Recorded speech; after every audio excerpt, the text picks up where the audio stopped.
It's your boy Kryptonia saying here, bringing you another One Piece chapter review. This time I'm doing One Piece chapter 17, high level, low level, and this chapter picks up where the last one left off. We see Cabaji and Zolo. They're getting ready to square off. They're going into their sword duel, right? And Zolo is basically telling him, like, look, if I lose just once, I can't call myself the greatest swordsman.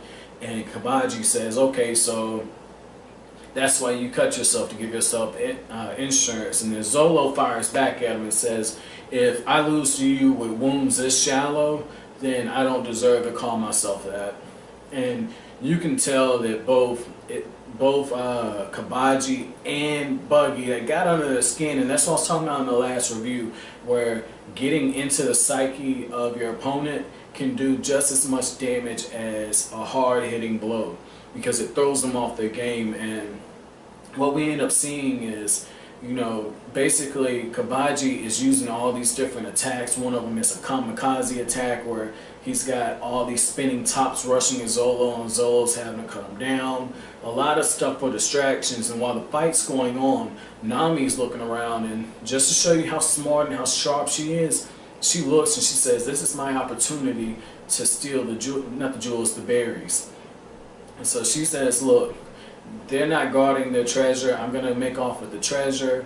Buggy the Clown probably has the map to the Grand Line. So I'll tell you what, while they're knocked out, I'll steal the treasure and I'll make off. But if you manage to get a map of the Grand Line, then and only then will I consider working with you. And it's just pretty smart, but at the same time, she's kind of hedging her bet, because she didn't say that she would be Luffy's navigator. She said she'd consider it, and that's pretty smart. Like, you know, I really like women that are able to give themselves options. They don't pencil themselves into a corner. And like Nami as a character, that's a great thing. That's definitely in character for her.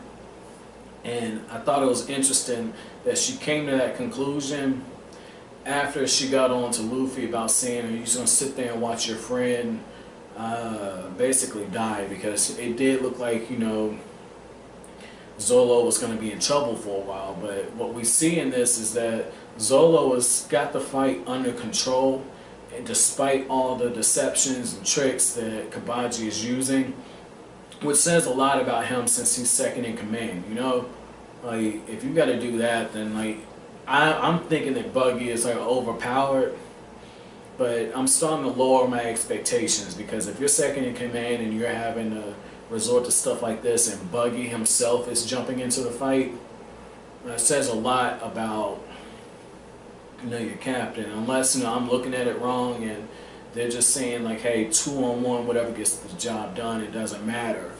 And what we see is like Cabaji is flying in the air, and it's some type of flame attack that he shouts out, but it's really just a distraction. And that's when Buggy basically shoots his hand, and he's planning on stabbing Zolo from behind, and that's when Luffy basically grabs the wrist and throws on the ground, and he's like, look, you stay out of Zolo's duel.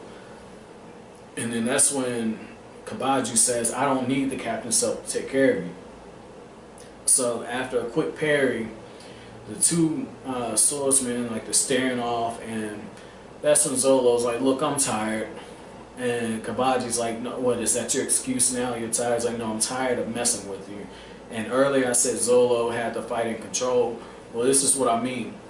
Zolo takes him out with a quick double slash, and Cabaji is out of it.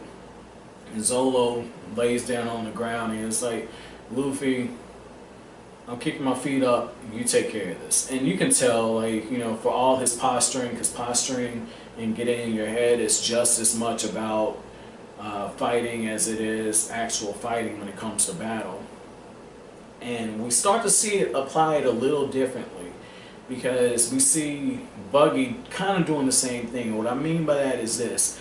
Buggy is looking at Luffy, and when Luffy says, well, I need that map of the Grand Line, I'm going to be the king of the pirates, Buggy not only laughs at him, but then he turns around and says, if you're the king of the pirates, then I'm going to be the god of the pirates. That's what that has to make me.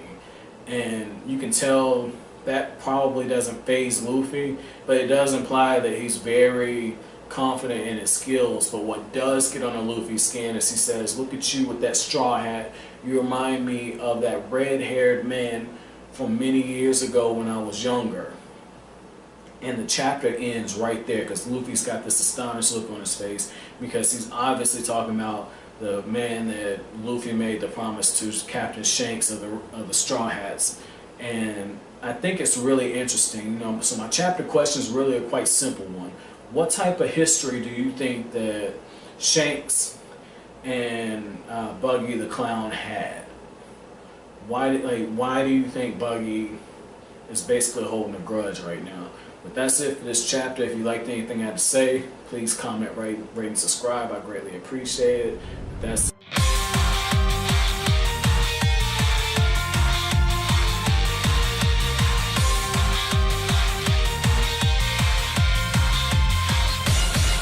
はい